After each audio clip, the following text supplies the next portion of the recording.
Hey, Pooley here. Just wanted to touch base, and I was doing some stuff and I just figured this is something that another one of those kind of like, I guess you call it tech tips that like something I do that I see people do at the field and they struggle with. So I figured I would kind of pop it in there. There's a bunch of videos like this I want to do, just little short segments to kind of how-tos or the way I do it. I am no expert. I've been doing this a long time. Everybody got their own way. I don't have like some kind of endorsement from the clevis company. This is going to be about clevis, the little retainers.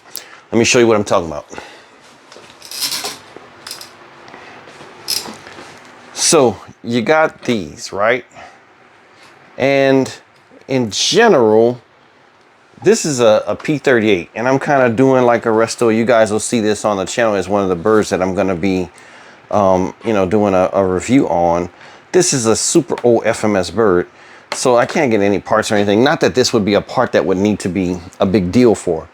But anyway, to cover what I want to cover, I keep a screwdriver in my box. This screwdriver, it does a few things for me.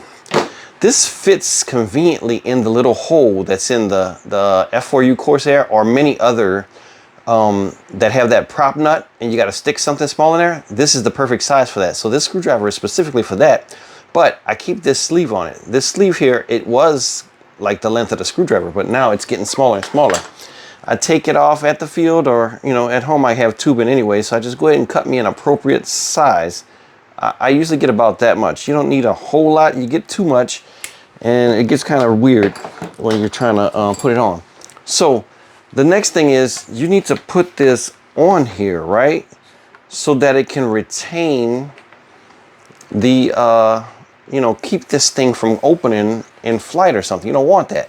So this could be hard to put on. Don't get me wrong. You can get it on there if you squeeze it, but then sometimes you end up breaking a little piece in the middle because there's just a little tiniest little click-in situation for that, right? So you don't want to break that, and trying to force this over it can be quite hard to do. So my fix, and I just came up with it one day, I don't know. Let's see. I just take a needle nose pliers, right?